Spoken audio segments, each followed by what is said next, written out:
typically if a brand's doing 50 million in revenue, their shipping cost is 10% of that. So let's assume you spend 5 million in shipping.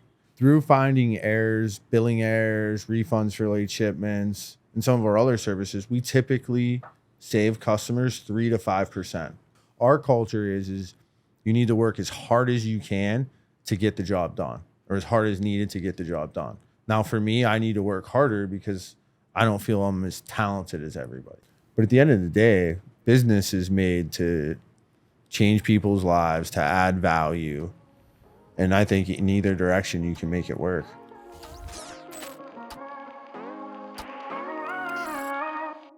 Nick DiNatale, founder of ShipPlug, is transforming the logistics industry by automating refund processes for high-volume shippers.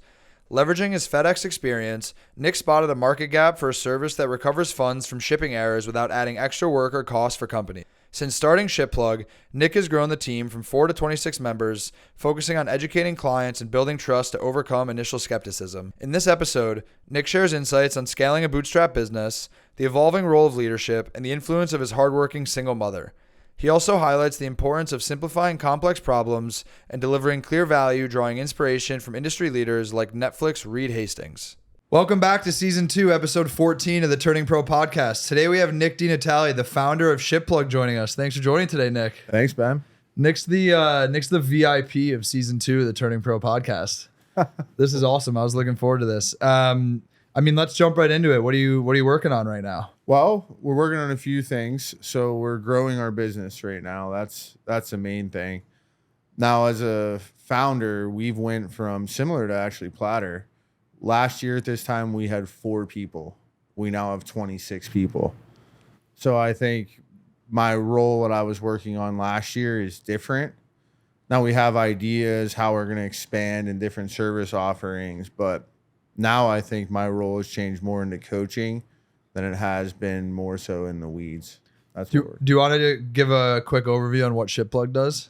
Yeah, so we work with high volume shippers and we automate the refund process for late shipments. We check to make sure you're charged correctly, make sure that you're billed correctly based on addresses. And then if you're not, we file for a refund for that. No work needed, no cost, unless we recoup money from the carrier. It gets paid directly back to the shipper, and there's no time needed on their end. When I met Nick, first thing I said to him was like, same with you. You talk to a lot of founders, you hear about a lot of businesses. And when I heard what Nick's company did, I was like, oh my God, it's like one of those light bulb moments in the first sentence. I was like, what am I missing here? This sounds too good to be true. You know what Nick said to me? He goes, to be honest, one of our challenges when we talk to businesses is they actually think it's too good to be true. They almost think it's like a scam. Yeah.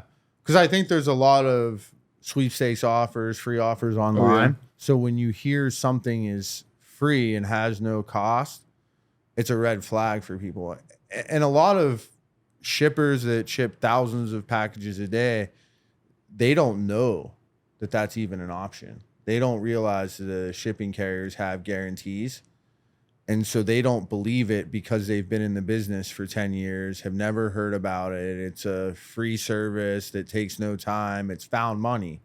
And so that is our biggest challenge in the sales cycle, is convincing people or educating them first that it's a problem, and then convincing them that it actually will work. Here's a crazy psychology question. Have you ever tested like charging someone an upfront fee just as another method to basically say to them, like, no, there is an upfront cost, where, people will like assume something's too good to be true, but if they have to put a price tag against it, they're like actually more willing to listen? Well, at first we had to do that. So our first few our first few customers, we had to, because it was too expensive and we needed the cash coming in. It's a fully bootstrapped company. Yeah. So we started the company almost before the software was even made.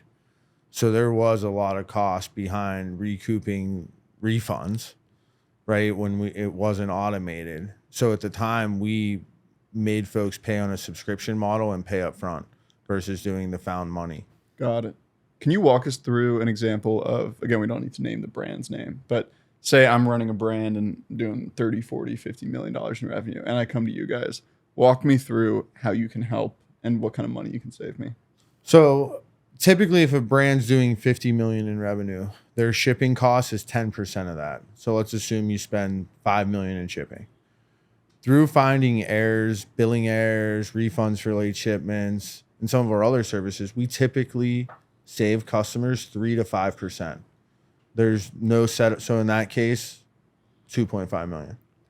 But most people don't even know this. Like, it's not just brands. It's anyone who 250,000. Yeah. anyone who uses like FedEx, UPS.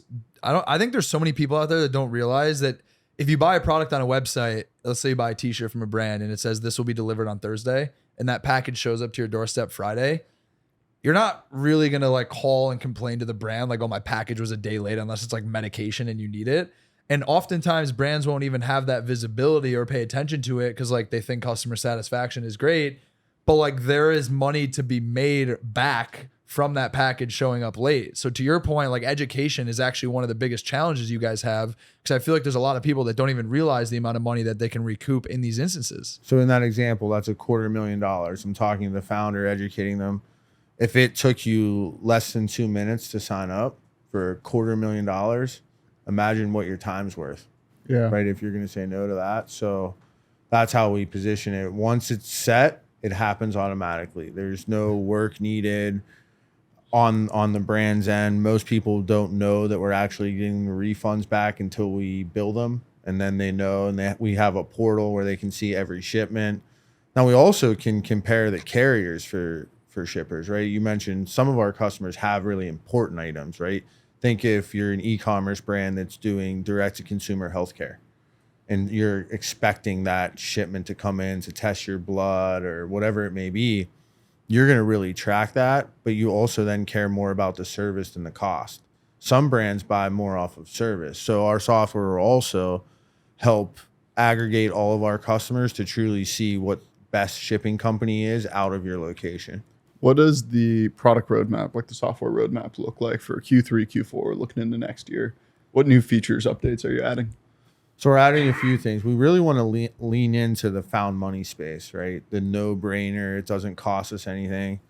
So we're partnering and we're getting Amazon refunds back now, where Amazon has items shipped to them. They miscount the inventory. They send out prime orders. They get refunds back. They don't put inventory back in place.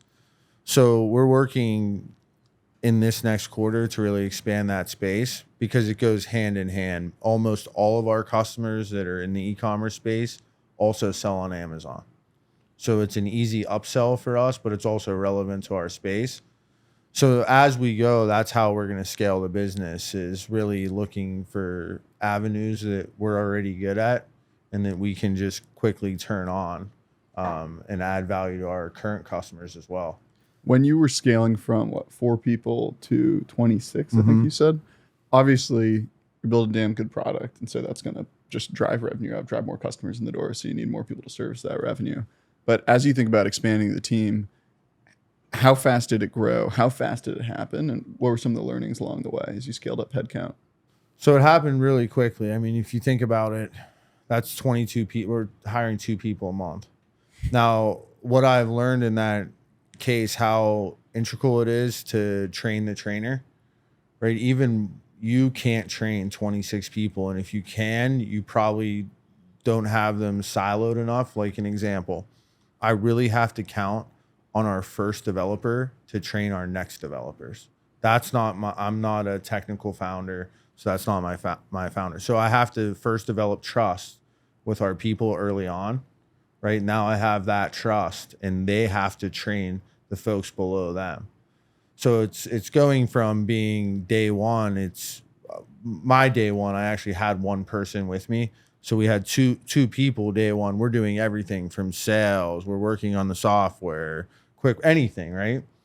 And then you grow, and we grew with first salespeople. So then how do we generate more leads for them? That became our next task, right? But we're still really in the weeds with everything. Then we hired accounting folks. We hired a legal team. We hired more salespeople, partnerships, more developers. But as you scale, and if you want to continue that pace, it can't be Nick training everybody, right? You hear most CEOs, most of big corporations, or really even when you talk about more than 20 people, you typically can only effectively lead 5 people. Now, there are CEOs that lead 50. I mean, NVIDIA's CEO leads 50 direct reports. Now, that's not typical, and that's not necessarily my leadership style.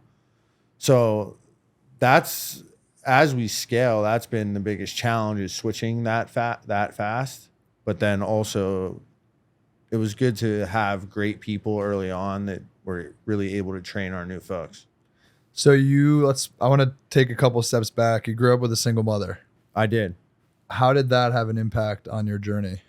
When you grow up with a single mother, or even I think just your parents in general, but in my case, my mom was the ultimate hustler, right? And she was selfless. So I think when you combine that together and you see someone that every single day was up early to not only get herself ready for work, get you ready for work, she makes sure you're on the school bus. Then I played sports. My mom worked 8 to 5 every day and still was able to manage picking me up, dropping me off, made every single game.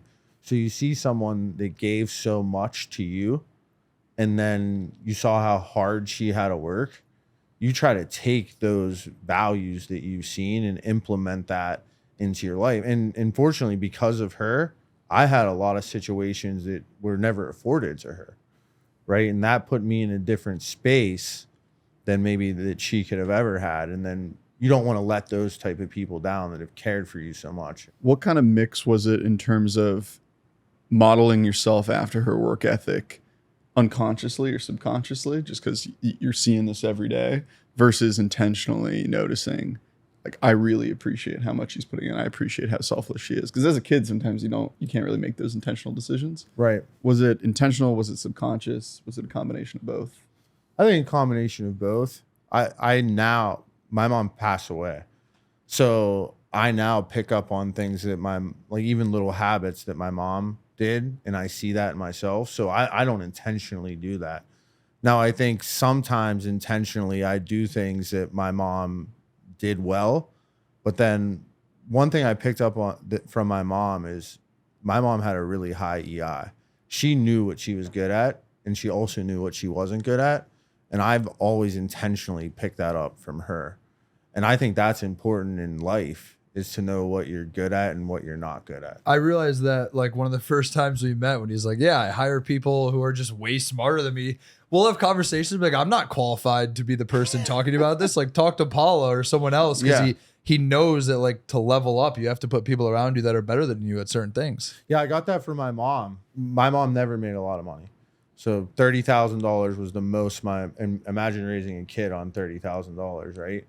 But growing up, she was also big on accountability. So she would have chores, and it would always be the chores that, were typically like heavy lifting, right? I was a much bigger person than her.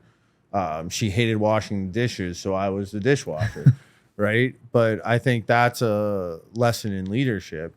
And my mom was good at a lot of things. My mom never asked me to clean, because her standard of clean was not, I would try my best, but I couldn't do it, right? I wasn't able to get it as clean as she would want. So that was her job, right? And I think that's what I've picked up on intentionally from my mom, is one of the most important things in business is putting people in the right position and recognizing what you're good at first, and then as you scale the company, what other people are good at. I think a big part of that too, also taking kind of from your parents' lessons or your mom's lesson there, of modeling to your team, especially once you've hit a certain point, the behavior in which you want to inspire them or that you want instilled in the culture. Like, growing up, my dad was Italian immigrant, and to this day he just goes in the office Saturday, Sunday, gets back late every night. And he's not trying to do that intentionally for me or anything. It's just how he was raised. And that's kind of what I expected too. That's why you work weekends. That's why we all work weekends, just because, like, that's kind of what you do. And so now our team is now like 24, 25 people as well. And I used to try to kind of hide that, of like, I don't want to show people and demonstrate they should be working long hours. But over time, I think getting more comfortable with, like, if that's your leadership style, and kind of modeling that behavior that you want the culture to be. Well, I think you have to show what good looks like. Now that's not our culture. because I believe people work on the weekends for different reasons. The reason I typically put in more hours than most is because I have a lot of self-confidence, believe it or not. But I also have a feeling that a lot of the reason I'm successful is because I'm willing to put in the work. There's different levels of talent, right? I don't know if you've ever heard of the book Grit by Angela Duckworth. Yeah. In the book, she quotes Will Smith. His talent, he says he's not a great actor, but his talent is he can do the play over and over and over and over until that scene is perfect, right? So he says, if we're going to get on a treadmill and it's going to be you against I, there's two options. You're either going to beat me and I'm going to die, or I'm going to win, because he's going to do it over and over and over and keep getting better and better until that scene's perfect. And I think if you have some type of insecurity about yourself, you're willing to work harder and put in the time. That's why I work on the weekends. That's why I will work tomorrow. But I don't expect our team to do it, because we have a lot of people on our team that are much more effective than I am at managing their time. So I don't think just because I work on the weekends, I don't think our team has a feeling that that's what's expected. But I do think the team has a feeling that we all need to work exceptionally hard, and that they have the ability to work when they want. A lot of people will work on the weekends, and a lot of people will take off on the weekends. And some people will work on the 4th of July, but they won't work on Christmas. Some people work on Christmas, but on the 4th of July. Our culture is you need to work as hard as you can to get the job done, or as hard as needed to get the job done. Now, for me, I need to work harder because I don't feel I'm as talented as everybody. Yeah, I think building a culture predicated on results and not time spent is really important. I think for us, especially in a remote world, I'm like, I can't micromanage you. I don't know what you're doing. Like, you live in other parts of the world. The only thing I can judge is like, did you get your job done or not? I'm not going to ask you if it took you 2 hours or 8 hours, so long as you get it done. And I think that stems back to this idea of using trust as like a main driver when you're building culture, especially remote. Well, I also think it's also about showing what good looks like. So being a startup founder, at first, you both were in the weeds day one. So if someone wants to ask me how to sell our deal or how to sell our software, well, I know how to position it because I've done it. If someone wants to ask me about partnerships, well, I've done it. If someone wants to ask me about the software, well, I've done it, right? So I do know a lot about it because I was in the weeds, right? And so as the founder grows, and we're kind of talking about here, that's when I think things need to start to change. And that's when you help develop people, and you should know how much time things take, right? Because now I have to hold you accountable. Because I think a lot of times, I'm a big Netflix guy. I love Reed Hastings, and I've had this conversation. Every single company, Platter, ShipPlug, we all try to hire the best people. Where I found that companies sometimes struggle is firing people that aren't giving it their best. And I also think companies struggle with having KPIs early on, right? And what do I expect? What is your job? Because everybody's job changes in a startup. One day you're the partnerships person, next day you're doing trade shows or whatever it may be, right? Because in the realm of things in a startup, it's so fast and changing. But I think a lot of times startup founders forget how to hold people accountable, especially if you hire your friends. As you're holding people accountable, let's say you hired me to do partnerships in BD. Yeah. And we both either explicitly or we kind of just decided on the side, and we had a mutual understanding that I was going to drive more business. And I'm doing okay, but maybe you come in and say, hey, we actually have to put you on quota. Not in a bad way, just so we make sure this is explicit. And I'm consistently missing quota. How do you approach that conversation? Is it, hey, let's workshop this together? Is it, hey, you are autonomous, I trust you, but you do need to hit this quota? How do you workshop that together? So I'm a big believer in being in the game with our team, especially if you're struggling. So I always approach it with, how can I help? Now, the first question I'm going to ask always is, what's your plan? Because no one ever plans to fail, right? Everyone has a plan, right? You don't plan to fail. So I want to understand that the person has the plan. Typically there is where you can find, just in those conversations, you can find that's probably the issue, right? You don't have a great strategy. So then maybe we talk about the strategy. Now, I'll start spending more time with someone, so I make sure that that plan is what they're really doing, that they say. Then if I don't start to see progress, and when I say progress, I mean results, right? How do we measure the results? We'll really start managing to those results. So how many wins are we getting? How many customers are we finding? How many new deals are we actually signing? Because I think sometimes what I've learned in leadership is that if you have some expectations of people, a lot of times people have expectations, but they forget to tell them, right? If I would say to my sales folks, just go out and sign as many deals as you can. Well, what's your expectation is different than yours, which is different than mine. So no one really knows what they should be doing. Now, I think if you understand the plan, you've already done the job, you should have some type of idea of what a good salesperson should sell. So then you've worked on their plan, and if it doesn't happen and you look at everybody else is knocking it out of the park except for one person, well, maybe your goals are right? Sometimes you can set goals that are so unrealistic that people can't hit them. But your goals are right because 1 out of 6 people aren't hitting them. Well, now I'm going to start managing by the numbers, but through that whole time, you have to have the expectation that you're trying to help them. But you can't let in sales and tech, in any form of your business, someone sit there and not give it their best, not want to get better. And some people just can't do the job. They're in the wrong job. And so then you have to help them find other things to do. I want to go back to when you started this company. Like, what was the experience leading up to actually starting it? And like, when did you know that you wanted to be a founder? I was always very interested in starting my own business. I would say out of college, I thought, oh man, I'd love to start my own company, but I didn't have any good ideas. So I went to work for an accounting firm, and that's as far from starting your own business as really you can get from day one. So I worked at KPMG, and I wasn't in the right job. I was not meant to be an auditor, especially day one being an auditor. And my college roommate was working at FedEx at the time and said, you'd love the job. We talk to business owners all day, and your accounting background, you can really help quantify shipping savings.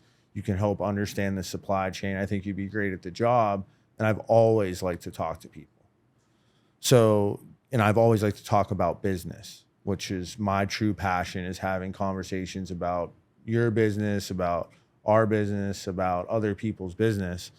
And so when I joined that job, that was exactly what that was. Now it was over the phone sales, and I had a ton of success right away. We had something called the Big East Leaderboard. My first 6 months, you weren't eligible for it. The very first day, I was number 1 in the Big East on the leaderboard. It's a variety of sales activities that they judge you on. So I won that. And once I got a taste of winning, I started moving around the country for promotions. And that's when I knew I was going to be a founder. And it took me 10 years actually to act upon it once I moved out of Pittsburgh. But all of our customers, we sold mostly in what FedEx considers a small to medium sized space. So think 50 million in shipping and under. So even $1 billion brands, they consider small to medium size. But when you really get into that $50, $100 million brand, you're still talking to the founder. So every single day I'm meeting with 5 different founders. Imagine a young 25-year-old kid who didn't have any good ideas, but was really ambitious. You start meeting with those type of people every day is your job. You hear about the struggles, the good times, businesses go out of business. And that trained me on what type of CEO I wanted to be. I didn't really have still a great idea at first, but it gave me so many different ideas and perspectives, not only about business, but how to lead them. And so I continued to move around 6 times. for FedEx, dealing with a large variety of customers. And again, always meeting with the founder. And then what happened is in different sales roles that I moved, my old customers would call me and ask for FedEx help, right? My bill's off. I have a damaged package. What should I do?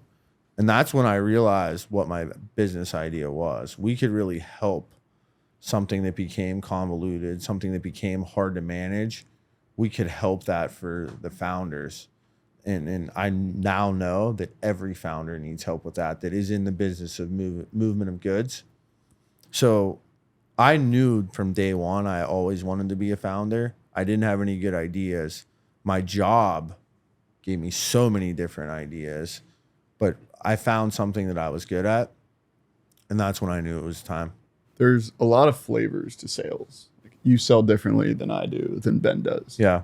And some it's more personal, some you're running a script. Again, it depends what type of product or service that you're selling. But how has your kind of style and flavor of sales evolved over the years? So when you're selling FedEx, you're selling something that's needed, and you're selling a huge brand, right? You're calling and you're saying, I'm with FedEx. Well, that's much different than I'm calling with ShipPlug. People don't need us, essentially. If you don't use our service, you're still delivering your shoe, your shirt to the end consumer, and people don't recognize us. So over time, my strategy had to change, right? How we have to be much better at marketing, right? I'm now a marketer as much as I am a sales guy. So we had to make sure that our brand was relevant, our brand was on point. And that changed because when you're working for a Fortune 50 company, everything's already set up in the sales cycle. You have the presentations, you have the literature, you have the agreements. So in my career, going from a big time company where everything was set up, I had to change that. And then at FedEx, it was definitely more relationship driven, where coming to a business where we're having to sell customers that we don't know, we really had to open up cold outreach, right? So now we're building sales teams to quote unquote smile and dial, where that was not what was taught at FedEx, right? It was more relationship driven. The customers would come to you, people just called FedEx. Now we have to find business and sales through partnerships, through marketing. That all had to change. So that's how my evolution in my sales process has changed, where I've had to almost be an order taker at FedEx and be very responsive, help with customer service, to now being more marketing and sales driven. So you said it took you over a decade to finally pull the Band-Aid off. Yeah. And go for it. What was that turning pro moment for you? I love to win and I love to try new things. And we won our team, my team as a manager, I won a lot at FedEx. Multiple President's Clubs, 5 stars, which that's top awards. But what I realized is that my need to try something new. I moved to 5 different cities for FedEx. And it was in 12 years and 6 different moves. So you're talking every 2 years getting into a different job. I saw my runway at FedEx in this current role. It was going to be another 20 years. So my urge to get to the next thing, to keep winning, to keep getting promoted, I knew wasn't going to happen as fast as I wanted it to. And that's what's great about a startup. Every day it's something new. So you start day one, it's something new. Today it's something new.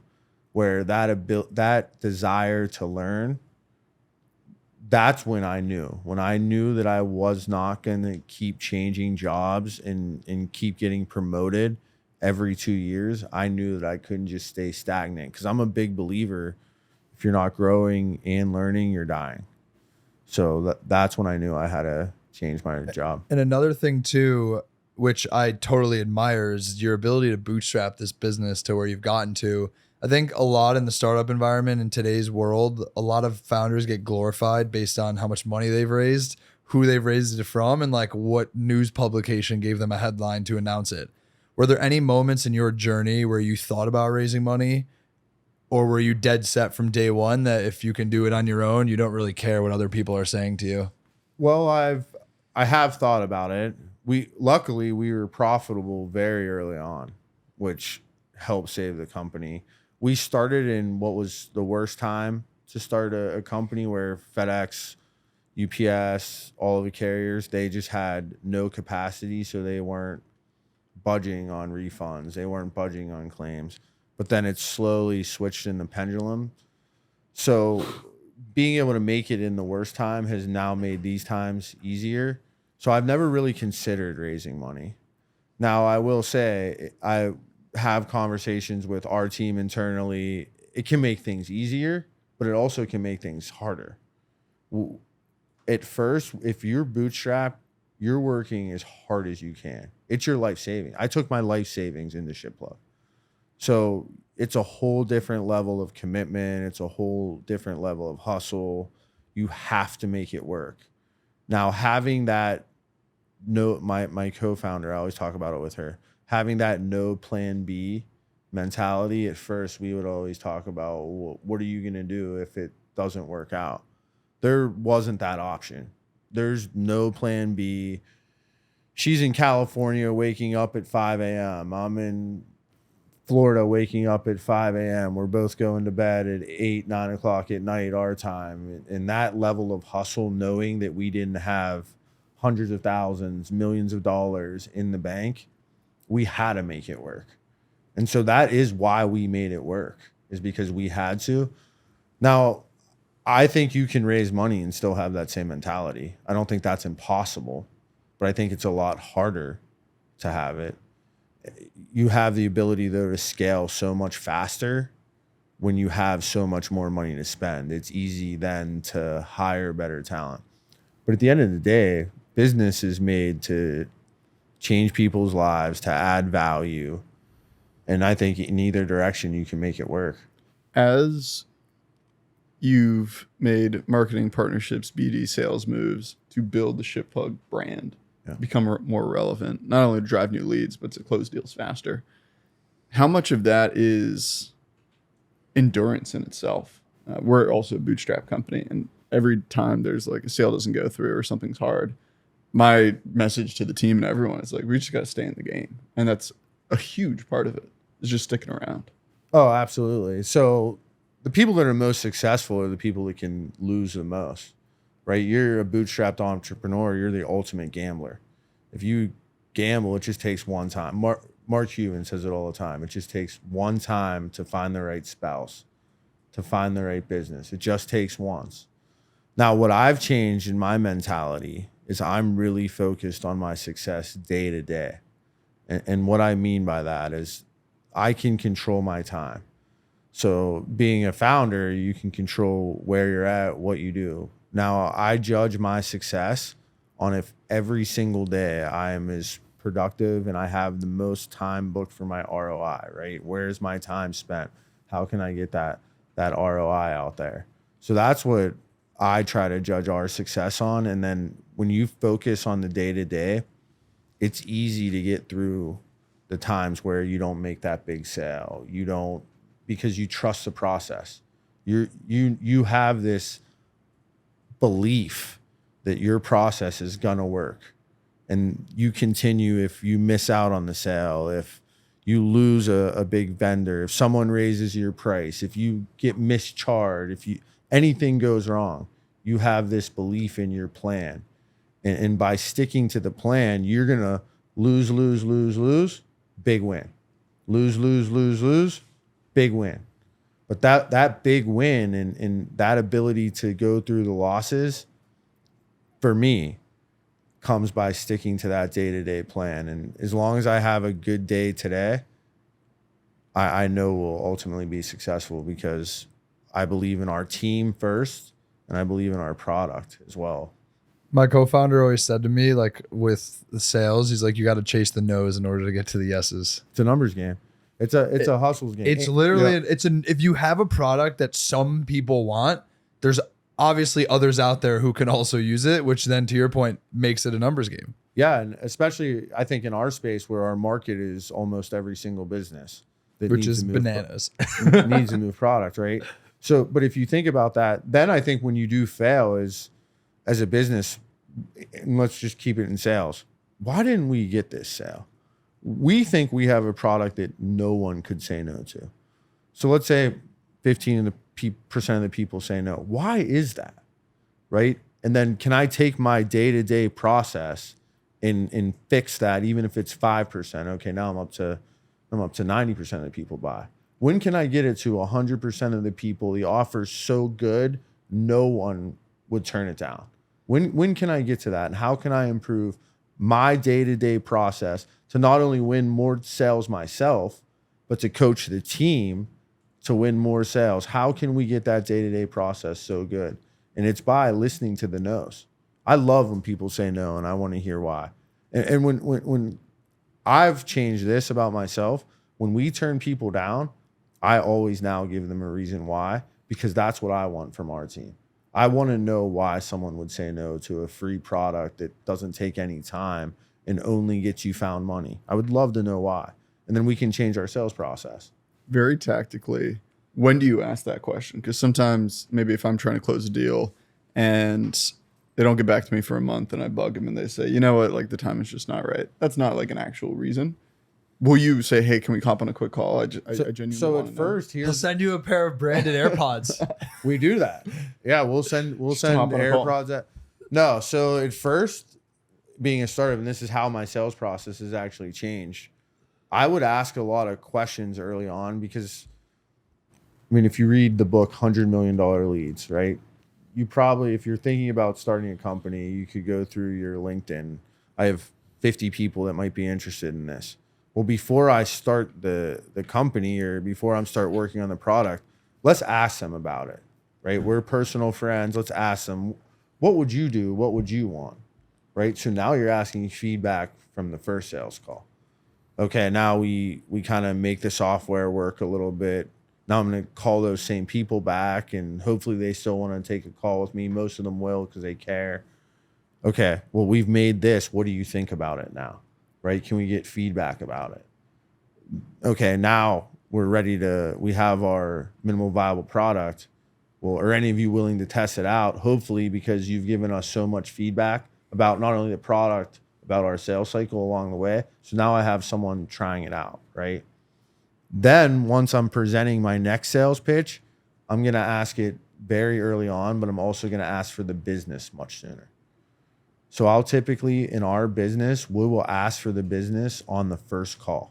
If we know that you are not getting refunds from FedEx, UPS, or DHL, and you're eligible for them, why are you not doing that? Okay, whatever reason it may be. We do it for free. Unless you get paid a refund back, there's no cost, there's no time. And then if they say no, we'll continue to ask on that same call why. Right? Because now the product's built out. We know our value proposition. We know what we're good at. So I'll ask for it on the first call if someone gives us a reason. We do get, though, very few reasons that customers say no. It's typically that they don't think that they will get refunds, and we can't do a good enough job of convincing them just to let them try it. That's really the only reason why. I think that strategy is so underrated in terms of, like you said with LinkedIn, but go talk to the people you want to make your future customers to help you form the first version of the product. Have you heard the BarkBox story? No. You know BarkBox, the subscription? So I have a good friend who was like an early employee there and was telling me this a couple of years ago. They literally went to a dog park and they were like interviewing dog owners, just like asking them, what are you missing? What are you looking for? You know, went back to the drawing board, a few iterations, and then they're like talking to them about this idea. If we send you products every month, like, would you buy this and use it for your dog? And then went back to the park and asked again. And then when someone would say yes, they'd be like, great. And like pull out a Stripe machine, like put your money where your mouth is. And they got like their first 1,000 customers before they actually built anything. They got people to actually pay. Yeah, like a pre-order before they actually had like a product. Wow. I had no idea. Yeah. So it was like they already built their first initial customer base knowing what the product was going to be. And now it's like, okay, if I found my first 100 or 1,000 people that are willing to put money against this, like now I got to figure out how to tell everyone about this, right? I think one of the things that you do very well that a lot of founders can learn from is just simplifying complicated problems. Like find someone who wants something and see what they're willing to pay for it and then give them that thing for that much money. Sounds crazy to say that, but like most of my successful founder friends are those that can take very complicated problems and make it sound like something that a 6-year-old can understand. Well, I think that's in any business what you want to do is simplify your solution so it's easy to understand. Now we get pitched ideas from businesses trying to get us to invest in them, right? And if I can't understand your business and how you make money relatively quickly, like within the first few minutes, I'm probably not interested. But I also think if then your customers aren't, right? If your customers can't identify what value you bring, especially now, maybe if I'm talking to someone that has never thought about shipping a product, they would have no interest, but that's very few people, far in between. But like in your business, you can bring the value and people would understand your pitch with the Shopify app within 5 minutes. If you've ever used Shopify. If you're pitching to my grandmother who's never used it, maybe not.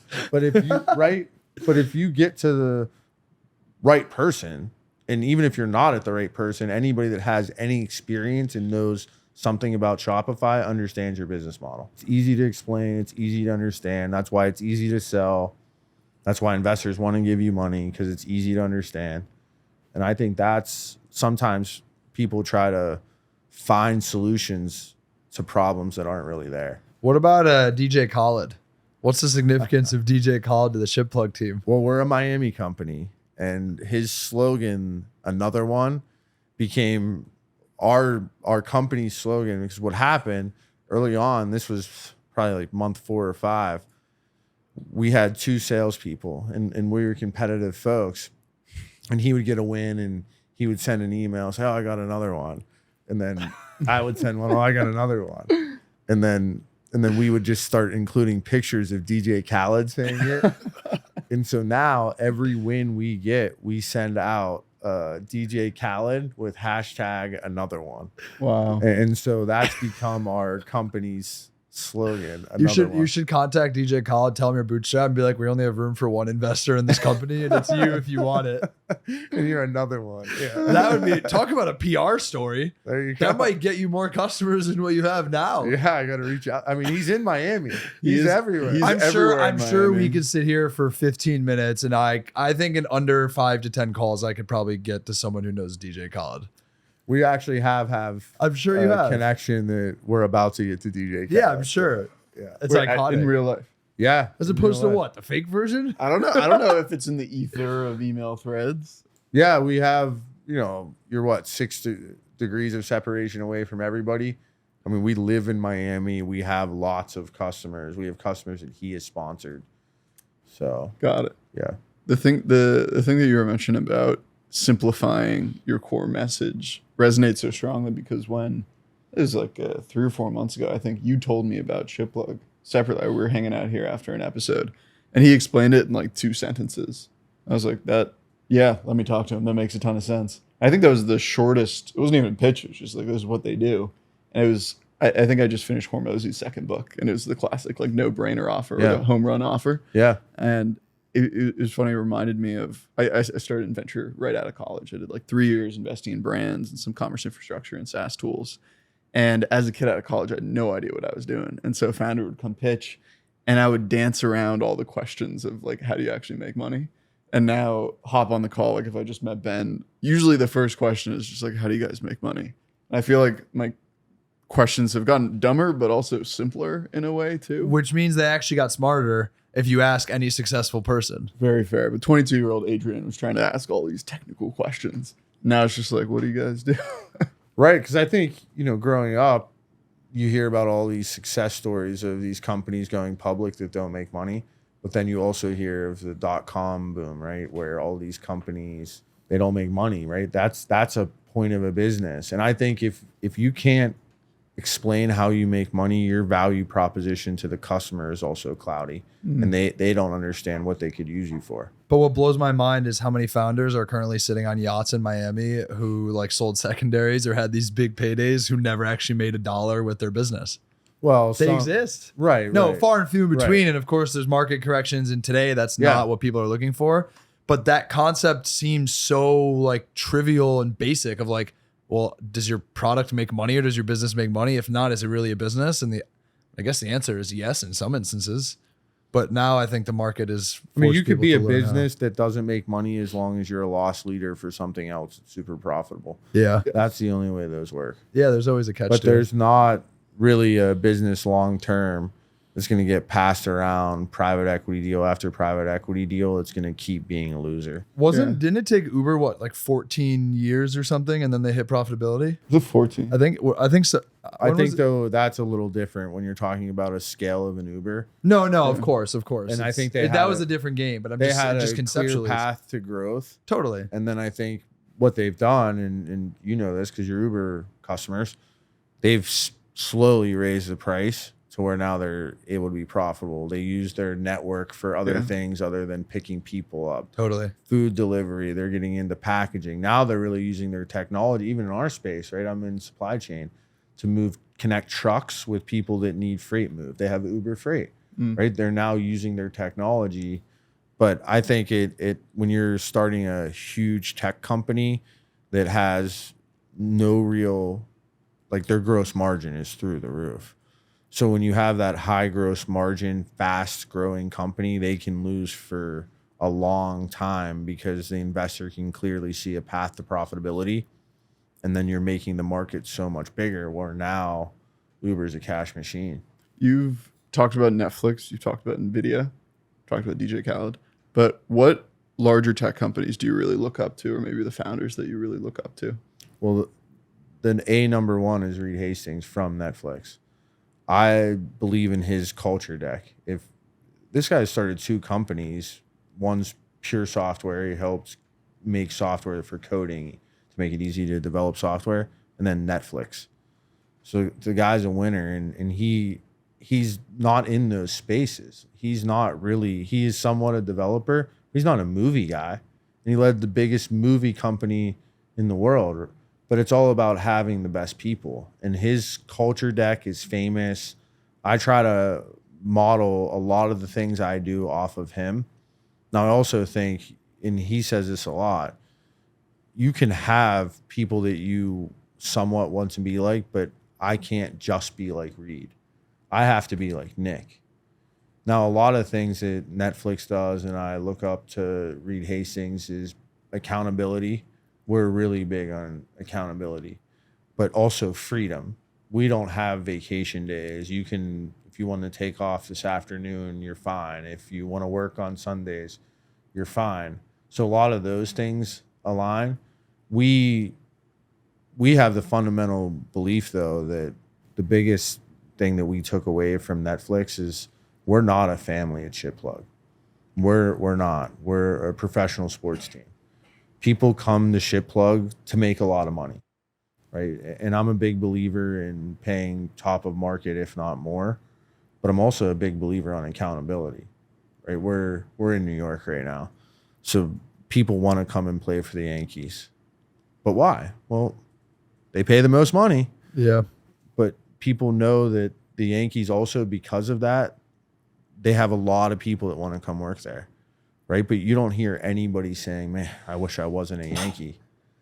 Because I think when you surround yourself with very talented people and everybody's an A player, it makes you better, it makes them better. But that also comes with high sense of accountability. You have to be willing to fire people. When that B or B plus, even that B plus or A minus player, kind of like on the 89, 90% range, slips in, the minute that you sense that, maybe, like, is there a process for, let's workshop this together, let's do a PIP, or immediately? Well, you also need to look at the person, right? An example, I have someone that I started the company with. She dealt when my mom died. I promise you I wasn't the same worker for that period of time when my mom died. People go through situations where they just, even if it's not anyone else in their life that's affecting their situation, sometimes people just get in a slump. So I don't think, we're not in the business of just firing people the second they have a bad day, right? That's not, because you have to care about your people. No one wants to work hard for anybody that doesn't care about them. No one cares what you know until they know you care. And if they genuinely feel that you care about them, right, they want to be held accountable. So what we look for is trends, right? This can't go on for a year, right? You can't have a bad day for a year.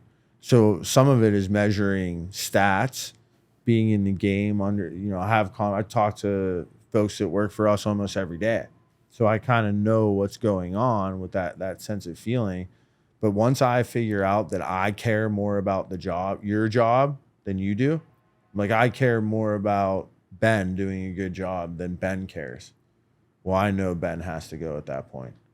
But it's never just in the moment. Now, if you do something totally outlandish in the moment, yeah, we got to let you go. If you do something unethical, you falsify, you lie, we let you go in the moment. But if you have a bad day, that's not instant termination, but it's because we always care about our people. Everyone that's ever worked at ShipPlug, I care about them so much. I'm so enamored with them making a ton of money. I want them to make a ton of money so they can be happy with their family, so they can live the life that they want to live.